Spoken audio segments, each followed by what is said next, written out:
Hello friends, medieval history को शुरू करते समय हमने पहली ही वीडियो में इस बात को समझा था कि हर्षा का रूल एंड हो जाने के बाद नॉर्थ इंडिया में एक पॉलिटिकल कंफ्यूजन की स्थिति हो चुकी थी और ये पॉलिटिकल कंफ्यूजन काफी लंबे समय तक रहा। लेकिन फिर भी हम लोग ये बात कह सकते हैं कि 730 एडी से लेकर 1036 एडी तक नॉर्थ इंडिया में जो सबसे डोमिनेंट पावर थी वो थी गुर्जर प्रतिहारों की। लेकिन जब गुर्जर प्रतिहारों की पावर डिक्लाइन होने लगी तो उस समय नॉर्थ इंडिया में एक नई वॉरियर क्लास इमर्ज हुई। इस वॉरियर क्लास को कहा गया राजपूत। राजपूत कौन थे, कहां से आए थे, इनका ओरिजिन क्या था, इस सब को लेकर काफी सारी मिस्ट्री और कंट्रोवर्सी जुड़ी हुई है। जब भी हम लोग इनके ओरिजिन को पढ़ना चाहते हैं तो हमारे सामने तीन थ्योरीज आती हैं। पहली थ्योरी है अग्निकुल थ्योरी, जो हमें 11th सेंचुरी अग्निकुल लेजेंड में देखने को मिलती है। इसमें कहा गया है कि ऋषि वशिष्ठ ने एक यज्ञ परफॉर्म किया था जिस यज्ञ से 4 राजपूत क्लैंस प्रोड्यूस हुई थी। ये 4 राजपूत क्लैंस थी प्रतिहार, सोलंकी जिन्हें चालुक्यास भी कहा जाता है, परमार्स जिन्हें बाद में पवार कहा गया,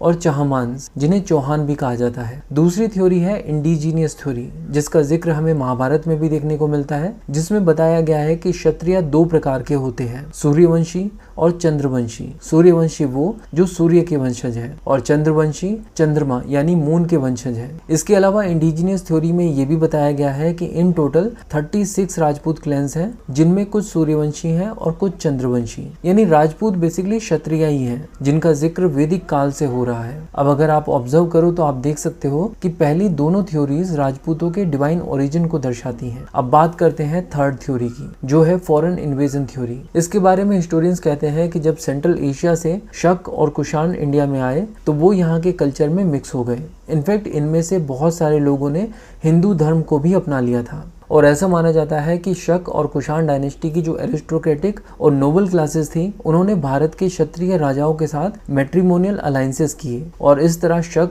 कुषाण और क्षत्रिय रेस आपस में मिक्स हो गई और इसी से निकले राजपूत। इसके अलावा फॉरेन इन्वेजन थ्योरी ये भी कहती है कि ये राजपूत गुर्जर प्रतिहारों के रूल के दौरान उनके वास्ट टेरिटोरियल एरिया को एडमिनिस्टर करते थे एज फ्यूडल लॉर्ड्स। हिस्टोरियंस इस थर्ड थ्योरी पर ज्यादा बिलीव करते हैं और इसके बेस पर यह कहा जा सकता है कि राजपूत गुर्जर प्रतिहारों के फ्यूडल लॉर्ड्स के वंशज थे, यानी डिसेंडेंट्स थे। और इनके बारे में खास बात यह है कि ये बहुत ही ज्यादा ब्रेव हुआ करते थे और अपनी आन बान और शान के लिए किसी से भी लड़ सकते थे। युद्ध इनके लिए एक स्पोर्ट्स एक्टिविटी से ज्यादा नहीं था। इसके अलावा इनके बारे में दूसरी खास बात यह है कि ये हिंदू धर्म में मानते थे और इन्हें हिंदू धर्म के सबसे स्ट्रॉन्गेस्ट डिफेंडर के रूप में देखा जाता है। इस्लामिक इन्वेडर्स से हिंदू मंदिरों और श्राइन्स को बचाने के लिए इन्होंने बहुत लंबे समय तक संघर्ष किया है और इसीलिए इन्हें चैंपियंस ऑफ हिंदुइज्म भी कहा जाता है। हिस्टोरियंस कहते हैं कि क्योंकि ये एक वॉरियर क्लास थी और क्योंकि वैदिक कल्चर में वॉरियर्स को क्षत्रिय वर्ण में क्लासिफाई किया गया था, इसीलिए राजपूत के मिक्स्ड ओरिजिन होने के बावजूद इन्हें क्षत्रिय वर्ण में इंक्लूड कर लिया गया। इससे हमें उस समय के बारे में एक और इम्पोर्टेंट पॉइंट मिलता है और वो ये कि उस समय तक हिंदू धर्म में वर्ण व्यवस्था अभी भी बहुत ज्यादा रिजिड नहीं हुई थी और लोग क्या काम करते हैं उसके बेस पर उनका वर्ण डिसाइड होता था, ना कि उनके जन्म के आधार पर। तो ये तो बात हुई राजपूतों के ओरिजिन की, बट क्वेश्चन ये है कि राजपूत स्टेट्स कैसे इमर्ज हुए। तो इसका सीधा सीधा एक्सप्लेनेशन ये है कि जब गुर्जर प्रतिहार एम्पायर डिक्लाइन हो रहा था तो उनके फ्यूडल लॉर्ड्स जो कि राजपूत थे, उन्होंने अपने आप को इंडिपेंडेंट डिक्लेयर करना शुरू कर दिया था और इस तरह जिस टेरिटरी को वो लोग एडमिनिस्टर किया करते थे गुर्जर प्रतिहारों के लिए, अब वो टेरिटरी उनकी अपनी इंडिपेंडेंट टेरिटरी बन गई थी। इन इंडिपेंडेंट टेरिटरीज को हम लोग स्टेट कह सकते हैं और इस तरह इमर्ज हुए नॉर्थ इंडिया में बहुत सारे राजपूत स्टेट्स। अब मैप में आप 7 इंपॉर्टेंट राजपूत स्टेट्स की लोकेशन देख सकते हैं जिनको हम लोग इसी वीडियो में कवर करने वाले हैं। सबसे पहले बात करते हैं तोमर्स की। तोमर्स हरियाणा वाले रीजन में रूल किया करते थे और इनकी कैपिटल थी अनंतपुर, जो कि फरीदाबाद हरियाणा में है। तोमर डायनेस्टी के अनंगपाल तोमर सेकंड को तोमर डायनेस्टी का सबसे ग्रेटेस्ट रूलर माना जाता है। इन्होंने 1051 एडी से लेकर 1081 एडी तक रूल किया। माना जाता है कि अनंगपाल तोमर डायनेस्टी के 16th रूलर थे। शायद इस लिस्ट में उन रूलर्स को भी शामिल किया गया है जो कि गुर्जर प्रतिहारों के समय में फ्यूडेटरीज थे। अब क्योंकि इन्हें हम अनंगपाल तोमर सेकंड कह रहे हैं तो इससे ये बात भी क्लियर हो जाती है कि इन्हीं की डायनेस्टी में इनसे पहले अनंगपाल तोमर नाम के एक और रूलर हुए होंगे। तो वो जो पहले अनंगपाल तोमर थे उन्होंने ही अनंगपुर को अपनी कैपिटल के रूप में स्टेब्लिश किया था। इसका मतलब ये हुआ कि अनंगपुर एक बहुत ही लंबे समय तक तोमर डायनेस्टी की कैपिटल थी। इनफैक्ट जब ये लोग गुर्जर प्रतिहारों के यहाँ पर फ्यूडेटरी थे तब भी इनका बेस अनंगपुर ही था। अब बात करते हैं अनंगपाल तोमर द सेकंड की, जिन्हें तोमर डायनेस्टी का सबसे पावरफुल रूलर माना जाता है। इन्होंने ही दिल्ली को फाउंड किया था और दिल्ली को अपनी कैपिटल बनाया। इन्होंने दिल्ली में एक किला बनवाया जिसे कहा गया लाल कोट। कोट का मतलब है किला, और क्योंकि ये रेड स्टोन से बना हुआ था इसीलिए इसे लाल कोट कहा गया। इसी किले को बाद में पृथ्वीराज चौहान ने रिनोवेट करवाया और इसका नाम बदल कर दिया किला राय पिथौरा, क्योंकि पृथ्वीराज चौहान को राय पिथौरा भी कहा जाता है। तो आज की डेट में इस किले को किला राय पिथौरा के नाम से ही जाना जाता है। और यहीं पर अनंगपाल तोमर ने उस फेमस आयरन पिलर को भी इंस्टॉल करवाया था जिसके ऊपर एक फेमस इंस्क्रिप्शन थी जिसमें हमें किंग चंद्र के कॉन्क्वेस्ट के बारे में पता चलता है। और किंग चंद्र को हिस्टोरियंस ने आइडेंटिफाई किया है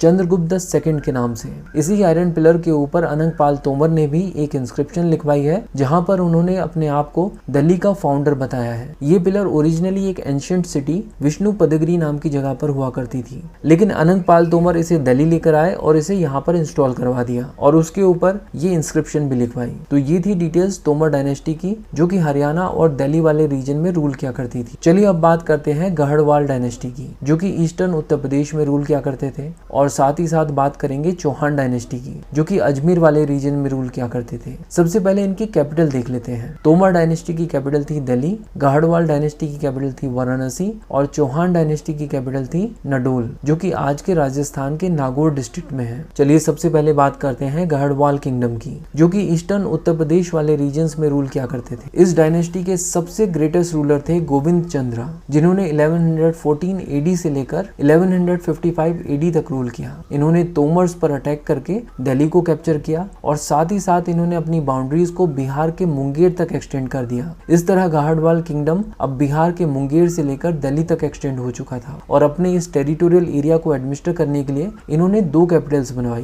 पहली कन्नौज में और दूसरी वाराणसी में। लेकिन इनकी जो मेन कैपिटल थी वो थी कन्नौज। लेकिन इनका रूल एंड हो जाने के बाद गढ़वाल किंगडम वापस से श्रिंक हो गया और इनकी बाउंड्रीज ईस्टर्न यूपी तक ही सिमट कर रह गई। ऐसे में अब इनकी एक ही कैपिटल रह गई और वो थी कन्नौज। अब बात करते हैं चौहान डायनेस्टी की। चौहान डायनेस्टी के ग्रेटेस्ट रूलर थे विग्रहराज चौहान, जिन्होंने 1150 एडी से लेकर 1164 एडी तक रूल किया। इन्होंने अपने रूल की शुरुआत नागौर वाले रीजन से की थी, लेकिन एक के बाद एक अपने आसपास के रूलर्स को हराते हुए इन्होंने अपने टेरिटोरियल एरिया को अजमेर और चित्तौड़गढ़ तक एक्सटेंड कर दिया और अपनी कैपिटल अजमेर में शिफ्ट कर दी। उस समय अजमेर को अजय मेरू कहा गया था। विग्रहराज चौहान ने अजमेर और चित्तौड़गढ़ को कैप्चर करने के बाद दिल्ली के ऊपर भी अटैक किया और दिल्ली को भी कैप्चर कर लिया। बट इसके बावजूद इन्होंने तोमर्स को अलाउ किया कि वो इनके फ्यूडेटरी के रूप में दिल्ली को रूल करते रहे। अब यहाँ पर दो तीन चीजें ऑब्जर्व करने वाली हैं। अगर आप टाइमलाइन पर नजर डालेंगे तो आपको पता चलेगा कि तोमर डायनेस्टी के जो सबसे पावरफुल रूलर थे उनका रूल एंड हो जाने के बाद गढ़वाल डायनेस्टी के सबसे पावरफुल रूलर आए और गढ़वाल डायनेस्टी के सबसे पावरफुल रूलर का रूल एंड हो जाने के बाद चौहान डायनेस्टी के सबसे पावरफुल रूलर आए। यानी सबसे पहले तोमर्स पावरफुल हुआ करते थे,